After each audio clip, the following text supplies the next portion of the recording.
ನಮಸ್ಕಾರ, ವಿಶೇಷ ಕಾರ್ಯಕ್ರಮಕ್ಕೆ ಸ್ವಾಗತ. ನಾನ್ ಶರ್ಮಿತಾ ಶೆಟ್ಟಿ. ರಾಜ್ಯದಲ್ಲಿ 1,000 ದಾಟಿತು ಕೊರೋನಾ ಕೇಸ್. ಬೆಂಗಳೂರಲ್ಲಿ ಹೆಚ್ಚಾಯಿತು ಸೋಂಕಿನ ಆರ್ಭಟ. ಫೆಬ್ರವರಿಯಲ್ಲಿ 3ನೇ ಅಲೆ ಪಕ್ಕಾನ? ಆಸ್ಪತ್ರೆಗಳು ಆಕ್ಸಿಜನ್ ಸಿದ್ಧತೆಗೆ ಕೇಂದ್ರ ಸರ್ಕಾರದಿಂದ ಸೂಚನೆ. ಬೂಸ್ಟರ್ ಡೋಸ್, ಮಕ್ಕಳಿಗೂ ವ್ಯಾಕ್ಸಿನ್. ಮತ್ತೆ ಟಫ್ ರೂಲ್ಸ್, ಲಾಕ್ ಆಗುತ್ತಾ ಲೈಫ್? ಸಿಎಂ ಕೊಟ್ಟ ಸುಳಿವೇನು? ಕಂಪ್ಲೀಟ್ ಮಾಹಿತಿ ನಿಮ್ಮುಂದ. ರಾಜ್ಯದಲ್ಲಿ 1,000+ ದಾಟಿದ ಕೇಸ್. 3ನೇ ಅಲೆ ಫೆಬ್ರವರಿಗೆ ಪಕ್ಕಾನ?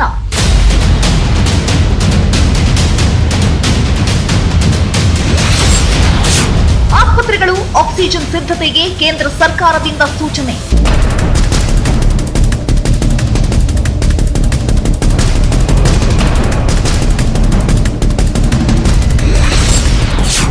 ಒಮೈಕ್ರಾನ್ ಹೆಚ್ಚಳ, ಮತ್ತೆ ಟಫ್ ರೂಲ್ಸ್, ಲಾಕ್ ಆಗುತ್ತಾ ಲೈಫ್?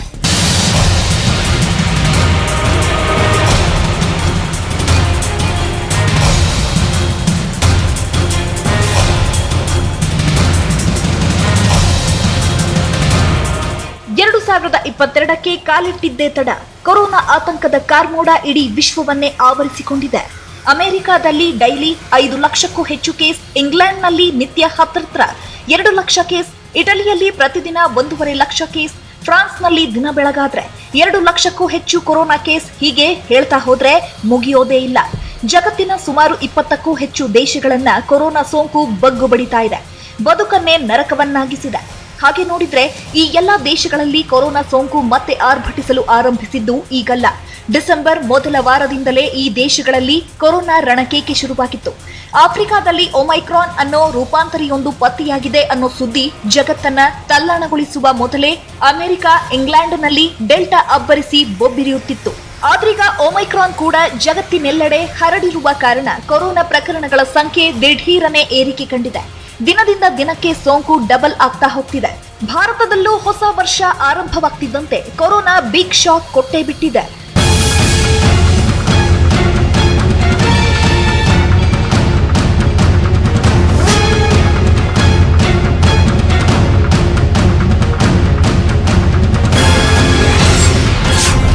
ಭಾರತದಲ್ಲಿ 27,000 ದಾಟಿತು ಡೈಲಿ ಕೇಸ್.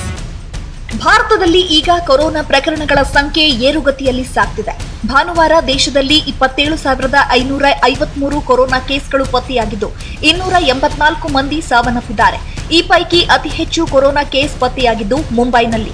ಹೌದು, ಮುಂಬೈನಲ್ಲಿ ಭಾನುವಾರ 6,180 ಕೊರೋನಾ ಕೇಸ್ ಪತ್ತೆಯಾಗಿದೆ. ಮಹಾರಾಷ್ಟ್ರದಲ್ಲಿ ಶನಿವಾರ 9,170 ಕೊರೋನಾ ಕೇಸ್ ಪತ್ತೆಯಾಗಿದೆ. ಮಹಾರಾಷ್ಟ್ರ ನಂತರದ ಸ್ಥಾನದಲ್ಲಿರೋದು ಪಶ್ಚಿಮ ಬಂಗಾಳ. ಶನಿವಾರ ಪಶ್ಚಿಮ ಬಂಗಾಳದಲ್ಲಿ 4,512 ಕೊರೋನಾ ಕೇಸ್ ಪತ್ತೆಯಾಗಿದೆ. ಹೀಗೆ ಸೋಂಕು ಏರಿಕೆ ಆಗ್ತಿರುವ ಕಾರಣ ಪಶ್ಚಿಮ ಬಂಗಾಳದಲ್ಲಿ ಸದ್ಯದಲ್ಲೇ ಭಾಗಶಃ ಲಾಕ್ಡೌನ್ ಆಗುವ ಸೂಚನೆ ನೀಡಲಾಗಿದೆ. ಈ ಕುರಿತಂತೆ ಹೆಚ್ಚಿನ ಮಾಹಿತಿ ಆಮೇಲೆ ಕೊಡ್ತೀವಿ. ಈಗ ಯಾವ್ಯಾವ ರಾಜ್ಯ ಹೈ ರಿಸ್ಕ್ ಪಟ್ಟಿಯಲ್ಲಿದೆ ಅನ್ನೋದನ್ನ ನೋಡೋಣ. ಎಸ್, ಮಹಾರಾಷ್ಟ್ರ ನಂತರ ಪಶ್ಚಿಮ ಬಂಗಾಳ ಅತಿ ಹೆಚ್ಚು ಕೊರೋನಾ ಕೇಸ್ ಪತ್ತೆಯಾಗ್ತಾ ಇದೆ. 3ನೇ ಸ್ಥಾನದಲ್ಲಿರೋದು ರಾಷ್ಟ್ರ ರಾಜಧಾನಿ ದೆಹಲಿ. ದೆಹಲಿಯಲ್ಲಿ ಶನಿವಾರ 2,716 ಕೇಸ್ ಪತ್ತೆಯಾಗಿದೆ. ಕೇರಳದಲ್ಲೂ ಶನಿವಾರ 2,435 ಪ್ರಕರಣಗಳು ಪತ್ತೆಯಾಗಿವೆ. ಇನ್ನುಳಿದಂತೆ ತಮಿಳುನಾಡು, ಕರ್ನಾಟಕ, ಗುಜರಾತ್, ಜಾರ್ಖಂಡ್ ರಾಜ್ಯಗಳಲ್ಲಿ ಡೈಲಿ ಕೇಸ್ 1,000 ದಾಟಿದೆ.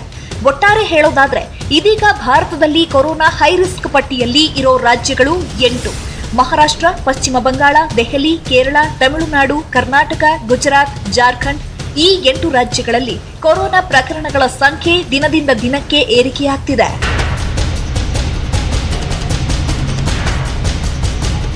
ಭಾರತದಲ್ಲಿ ಕಳೆದ 4 ದಿನಗಳಿಂದ ಡೈಲಿ ಪ್ರಕರಣಗಳ ಸಂಖ್ಯೆ ಹೆಚ್ಚಾಗ್ತಿರೋದನ್ನ ನೋಡಿ ಇದು 3ನೇ ಅಲೆ ಆರಂಭದ ಮುನ್ಸೂಚನೆ ಅಂತಿದ್ದಾರೆ ತಜ್ಞರು. ಯಾಕಂದ್ರೆ ಡಿಸೆಂಬರ್ 29ರಂದು ದೇಶದಲ್ಲಿ 13,154 ಕೊರೋನಾ ಕೇಸ್, 268 ಕೊರೋನಾ ಸಾವು ದಾಖಲಾಗಿತ್ತು. ಡಿಸೆಂಬರ್ 30ರಂದು 16,764 ಕೊರೋನಾ ಕೇಸ್, 220 ಸಾವು ದಾಖಲಾಗಿತ್ತು. ಡಿಸೆಂಬರ್ 31ರಂದು 22,775 ಕೊರೋನಾ ಪ್ರಕರಣಗಳು ಪತ್ತೆಯಾಗಿ 406 ಮಂದಿ ಸಾವನ್ನಪ್ಪಿದ್ರು. ಜನವರಿ 1ರಂದು 27,553 ಕೇಸ್ ಪತ್ತೆಯಾಗಿ 284 ಮಂದಿ ಸಾವನ್ನಪ್ಪಿದ್ದಾರೆ. ಭಾರತದಲ್ಲಿ ಕೊರೋನಾ ಸಾವಿನ ಸಂಖ್ಯೆ ಏರಿಳಿತ ಆಗ್ತಿದೆ. ಆದರೆ ಕೊರೋನಾ ಕೇಸ್ಗಳ ಸಂಖ್ಯೆ ಮಾತ್ರ ಏರುಗತಿಯಲ್ಲೇ ಸಾಗ್ತಾ ಇರೋದಕ್ಕೆ ಈ ಅಂಕಿ ಅಂಶವೇ ಸಾಕ್ಷಿ. ಹಾಗಾದ್ರೆ ಇದು 3ನೇ ಅಲೆ ಆರಂಭದ ಮುನ್ಸೂಚನೆ ಪಕ್ಕಾನ? ಫೆಬ್ರವರಿಯಿಂದಲೇ ಶುರುವಾಗುತ್ತಾ ಮೂರನೇ ಅಲೆ. ತಜ್ಞರು ನುಡಿದ ಮೂರನೇ ಅಲೆ ಭವಿಷ್ಯದ ಮಾಹಿತಿಯನ್ನ ನಿಮ್ಮ ಮುಂದೆ ಇಡ್ತೀವಿ. ಆದ್ರೆ ಅದಕ್ಕೂ ಮೊದಲು ಹೈರಿಸ್ಕ್ ಪಟ್ಟಿ ಸೇರಿದ ಕರ್ನಾಟಕದಲ್ಲಿ ಕೊರೋನಾ ಸೋಂಕು ದಿಢೀರನೆ ಹೆಚ್ಚಾದ ಕುರಿತಾಗಿ ಮಾಹಿತಿಯನ್ನ ನಿಮ್ಮ ಮುಂದೆ ಇಡ್ತಾ ಇದ್ದೀವಿ ನೋಡಿ.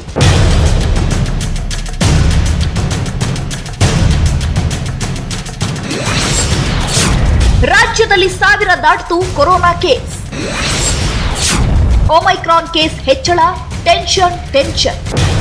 ರಾಜ್ಯದಲ್ಲಿ ಮತ್ತೆ ಕೊರೋನಾ ಕೇಸ್ ಹೆಚ್ಚಳವಾಗಿದೆ. ಶನಿವಾರ ರಾಜ್ಯದಲ್ಲಿ ಡೈಲಿ ಕೇಸ್ 1000 ಗಡಿ ದಾಟಿದೆ. ಒಂದೇ ದಿನ 1033 ಕೇಸ್ ಪತ್ತೆಯಾಗಿದೆ.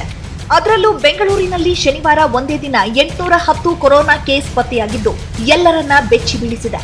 ಕೊರೋನಾ ಜೊತೆಗೆ ರಾಜ್ಯದಲ್ಲಿ ಒಮೈಕ್ರಾನ್ ಕೇಸ್ ಕೂಡ ಹೆಚ್ಚಾಗ್ತಾ ಇರುವ ಕಾರಣ ಈಗ ಆರೋಗ್ಯ ಇಲಾಖೆಗೆ ಶುರುವಾಗಿದೆ ಟೆನ್ಷನ್.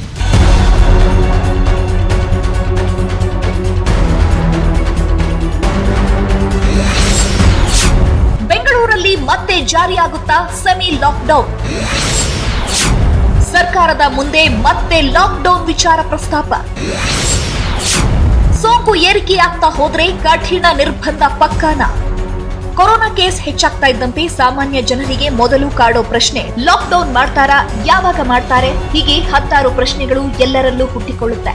ಹಾಗೆ ನೋಡಿದ್ರೆ ಲಾಕ್ಡೌನ್ ಸರ್ಕಾರದಿಂದ ಹಿಡಿದು ಸಾಮಾನ್ಯ ಜನರ ತನಕ ಎಲ್ಲರಿಗೂ ಬೇಡವಾದ ವಿಚಾರವೇ. ಆದ್ರೆ ಕೊರೋನಾ ಸೋಂಕು ಕಂಟ್ರೋಲ್ ತಪ್ಪಿ ಪರಿಸ್ಥಿತಿ ಕೈಮೀರಿ ಲಾಕ್ ಮಾಡದೆ ವಿಧಿ ಇಲ್ಲ ಅನ್ನೋ ಸಂದರ್ಭ ಎದುರಾದಾಗ ಅನಿವಾರ್ಯವಾಗಿ ಲಾಕ್ಡೌನ್ ಮಾಡಲೇಬೇಕಾದ ಪರಿಸ್ಥಿತಿ ಈ ಹಿಂದಿನ 2 ಅಲೆಯಲ್ಲೂ ಎದುರಾಗಿತ್ತು. ಇದೀಗ ಮತ್ತೆ ಕೊರೋನಾ ಪ್ರಕರಣಗಳು ಹೆಚ್ಚಾಗ್ತಾ ಇದ್ದು ಇದರ ಬೆನ್ನಲ್ಲೇ ಲಾಕ್ಡೌನ್ ಮಾಡ್ತಾರಾ ಅನ್ನೋ ಪ್ರಶ್ನೆಯೂ ಉದ್ಭವಿಸಿದೆ. ಯಾಕಂದ್ರೆ ಡಿಸೆಂಬರ್ 29ರಂದು ಕೋವಿಡ್ ತಾಂತ್ರಿಕ ಸಲಹಾ ಸಮಿತಿ ಸಭೆ ನಡೆಸಿ ಸರ್ಕಾರಕ್ಕೆ ಒಂದು ವರದಿ ಕಳಿಸಿತ್ತು. ಈ ವರದಿಯಲ್ಲಿ ಕೊರೋನಾ ಪಾಸಿಟಿವಿಟಿ ಪ್ರಮಾಣ ಹೆಚ್ಚಾದ್ರೆ ಯಾವೆಲ್ಲ ಕ್ರಮಗಳನ್ನ ಕೈಗೊಳ್ಳಬೇಕು ಅನ್ನೋ ಬಗ್ಗೆ ಸೂಚನೆಯನ್ನ ನೀಡಲಾಗಿದೆ. ಹೀಗೆ ಲಾಕ್ಡೌನ್ ಯಾವಾಗ ಮಾಡಬೇಕು, ಸೆಮಿ ಲಾಕ್ಡೌನ್ ಯಾವಾಗ ಮಾಡಬೇಕು, ಎಷ್ಟು ಪಾಸಿಟಿವಿಟಿ ದರ ಹೆಚ್ಚಾದ್ರೆ ಯಾವ ಕ್ರಮ ಕೈಗೊಳ್ಳಬೇಕು ಎಂಬ ಪ್ರಸ್ತಾವನೆಯನ್ನ ಸರ್ಕಾರಕ್ಕೆ ಕಳುಹಿಸಿಕೊಟ್ಟಿದೆ ತಾಂತ್ರಿಕ ಸಲಹಾ ಸಮಿತಿ. ಈ ಪ್ರಸ್ತಾವನೆಯಲ್ಲಿ ಇರೋ ಪ್ರಮುಖ ಅಂಶಗಳನ್ನ ನಿಮ್ಮ ಮುಂದೆ ಇಡ್ತಾ ಹೋಗ್ತೀವಿ ನೋಡಿ.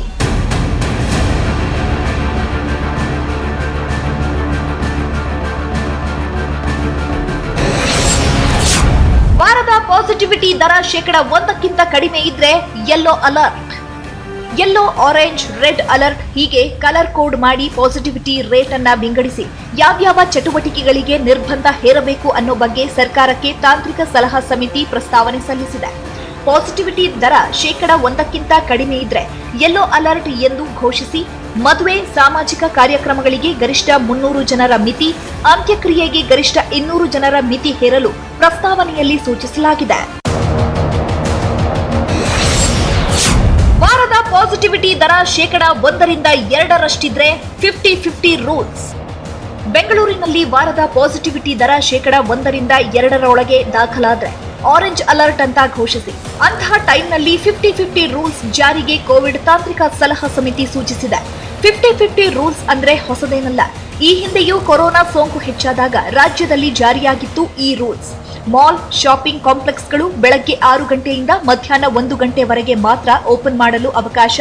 ಸಿನಿಮಾ ಅಥವಾ ಆಡಿಟೋರಿಯಂನಲ್ಲಿ 50% ಭರ್ತಿ, ಶಾಲಾ ಕಾಲೇಜುಗಳಲ್ಲಿ 50% ಭರ್ತಿ, ಪಬ್, ಬಾರ್, ರೆಸ್ಟೋರೆಂಟ್ಗಳು, ಕಚೇರಿಗಳು, ಫ್ಯಾಕ್ಟರಿಗಳು, ಸಾರ್ವಜನಿಕ ಸಾರಿಗೆಗಳಿಗೆ 50% ಮಿತಿ.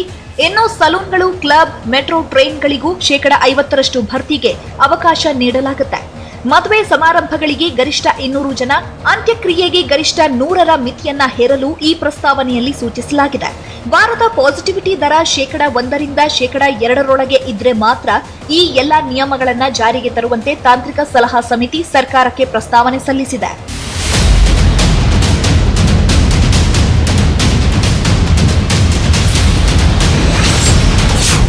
ವಾರದ ಪಾಸಿಟಿವಿಟಿ ದರ 2%ಕ್ಕಿಂತ ಹೆಚ್ಚಾದ್ರೆ ಟಫ್ ರೂಲ್ಸ್.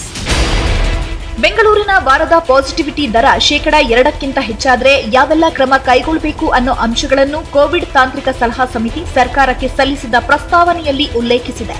ಒಂದು ವೇಳೆ ವಾರದ ಪಾಸಿಟಿವಿಟಿ ದರ 2% ಹೆಚ್ಚಾದ್ರೆ ಆಗ ರೆಡ್ ಅಲರ್ಟ್ ಅಂತ ಘೋಷಣೆ ಮಾಡಿ ಮಾರ್ಕೆಟ್ ದಿನಸಿ ಅಂಗಡಿಗಳನ್ನ ಬೆಳಗ್ಗೆ 6ರಿಂದ 1 ಗಂಟೆವರೆಗೆ ಮಾತ್ರ ತೆರೆಯಲು ಅವಕಾಶ ನೀಡಬೇಕು. ಮಾಲ್, ಶಾಪಿಂಗ್ ಕಾಂಪ್ಲೆಕ್ಸ್ ಗಳನ್ನ ಬಂದ್ ಮಾಡಿ ಆನ್ಲೈನ್ ಶಾಪಿಂಗ್ಗೆ ಅವಕಾಶ. ಸಿನಿಮಾ ಮತ್ತು auditorium, salon, swimming pool, gym, fitness ಸೆಂಟರ್ಗಳು, ಮಂದಿರ, ಮಸೀದಿ, ಚರ್ಚ್ಗಳು, ಪಾರ್ಕ್, ಝೂ, ಮೆಟ್ರೋ, ಸಾರ್ವಜನಿಕ ಸಾರಿಗೆಗಳನ್ನ ಸಂಪೂರ್ಣವಾಗಿ ಬಂದ್ ಮಾಡಬೇಕು ಅಂತ ಈ ಪ್ರಸ್ತಾವನೆಯಲ್ಲಿ ಸೂಚಿಸಲಾಗಿದೆ. ಪಬ್, ಬಾರ್, ರೆಸ್ಟೋರೆಂಟ್ಗಳಲ್ಲೂ ಪಾರ್ಸಲ್ಗೆ ಮಾತ್ರ ಅವಕಾಶ. ವರ್ಕ್ ಫ್ರಂ ಹೋಮ್ ಕಡ್ಡಾಯಗೊಳಿಸಬೇಕು ಎಂಬ ಅಂಶವೂ ಈ ಲಿಸ್ಟ್ನಲ್ಲಿದೆ. ಇನ್ನು ಪಾಸಿಟಿವಿಟಿ ದರ 2% ಹೆಚ್ಚಾದ್ರೆ ಮದುವೆಗೆ ಗರಿಷ್ಠ 100, ಅಂತ್ಯಕ್ರಿಯೆಗೆ ಗರಿಷ್ಠ 50ರ ಮಿತಿ ಹೇರಲು ಸೂಚಿಸಲಾಗಿದೆ. ಒನ್ಸ್ ಅಗೇನ್ ನೆನಪು ಮಾಡ್ತಿದ್ದೀವಿ ವೀಕ್ಷಕರೇ, ಇದು ಬೆಂಗಳೂರಿನ ವಾರದ ಪಾಸಿಟಿವಿಟಿ ರೇಟ್ 2% ಹೆಚ್ಚಾದಾಗ ಯಾವೆಲ್ಲ ರೂಲ್ಸ್ ಜಾರಿ ಮಾಡಬೇಕು ಅಂತ ಕೋವಿಡ್ ತಾಂತ್ರಿಕ ಸಲಹಾ ಸಮಿತಿ ಸರ್ಕಾರಕ್ಕೆ ಸಲ್ಲಿಸಿರುವ ಪ್ರಸ್ತಾವನೆಯಲ್ಲಿನ ಪ್ರಮುಖ ಅಂಶಗಳು ಅಷ್ಟೇ.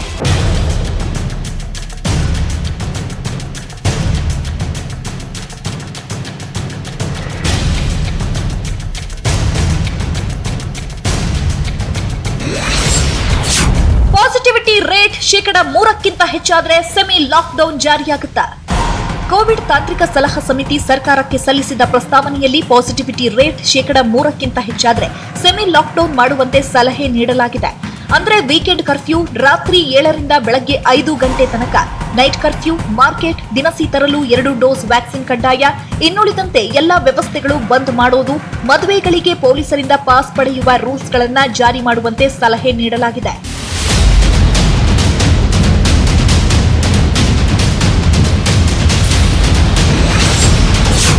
ಪಾಸಿಟಿವಿಟಿ ರೇಟ್ 5% ಹೆಚ್ಚಾದ್ರೆ ಲಾಕ್ಡೌನ್. ರಾಜ್ಯದ ಐಸಿಯು, ಆಕ್ಸಿಜನ್ ಬೆಡ್ 40% ಭರ್ತಿಯಾದ್ರೆ ಲಾಕ್.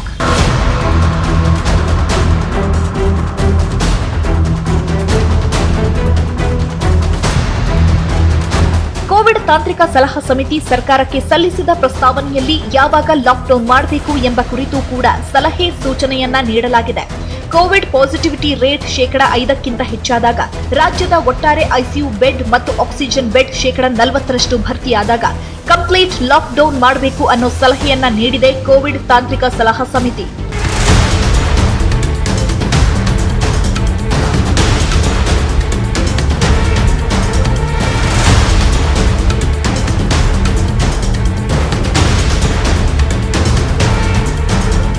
ಹೀಗೆ ಕೊರೋನಾ 3ನೇ ಅಲೆ ತಡೆಗೆ ಯಾವ್ಯಾವ ಚಟುವಟಿಕೆಗಳಿಗೆ ನಿರ್ಬಂಧ ಹೇರಬೇಕು ಅಂತ ಕಲರ್ ಕೋಡ್ ನಲ್ಲಿ ಸೂಚಿಸಲಾಗಿದೆ. ಯೆಲ್ಲೋ, ಆರೆಂಜ್, ರೆಡ್ ಅಲರ್ಟ್ ಘೋಷಣೆ ಬಗ್ಗೆ ಕೋವಿಡ್ ತಾಂತ್ರಿಕ ಸಲಹಾ ಸಮಿತಿ ಸರ್ಕಾರಕ್ಕೆ ಸಲಹೆ ನೀಡಿದೆ. ಆಕ್ಚುಲಿ ಇದು ದೆಹಲಿ ಮಾದರಿ ಪ್ಲಾನ್. ದೆಹಲಿಯಲ್ಲಿ ಇದೇ ರೀತಿ ಕೊರೋನಾ ಕಂಟ್ರೋಲ್ಗೆ ಕಲರ್ ಕೋಡ್ ಮಾದರಿ ಅನುಸರಿಸಲಾಗಿದೆ. Positivity rate 1% yellow alert, positivity ದರ 1ರಿಂದ 2% ಆರೆಂಜ್ ಅಲರ್ಟ್, 2% ಹೆಚ್ಚಾದ್ರೆ ರೆಡ್ ಅಲರ್ಟ್ ಅಂತ ವಿಂಗಡಿಸಿ ತೆಗೆದುಕೊಳ್ಳಬೇಕಾದ ಕ್ರಮಗಳನ್ನ ಈ ಪ್ರಸ್ತಾವನೆಯಲ್ಲಿ ಸೂಚಿಸಲಾಗಿದೆ.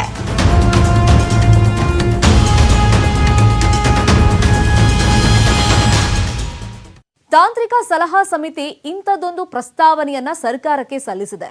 ಇನ್ನು ರಾಜ್ಯದಲ್ಲಿ ಕೊರೋನಾ ಪ್ರಕರಣಗಳು ಹೆಚ್ಚಾಗ್ತಿರುವಂತ ಹಿನ್ನೆಲೆಯಲ್ಲಿ ಸಿಎಂ ಬೊಮ್ಮಾಯಿ ನೇತೃತ್ವದಲ್ಲಿ ಸಭೆ ಕೂಡ ನಡೆಯಿತು. ಸಭೆ ಮುಗಿದ ಮೇಲೆ ಮಾತನಾಡಿರೋ ಸಿಎಂ ಮತ್ತು ಸಚಿವ ಆರ್ ಅಶೋಕ್ ಟಫ್ ರೂಲ್ಸ್ ಜಾರಿಯ ಸುಳಿವನ್ನ ಕೊಟ್ಟಿದ್ದಾರೆ. ಈ ಕುರಿತಂತೆ ಹೆಚ್ಚಿನ ಇನ್ಫಾರ್ಮೇಶನ್ ಕೊಡ್ತೀವಿ ಬ್ರೇಕ್ ಆದ್ಮೇಲೆ.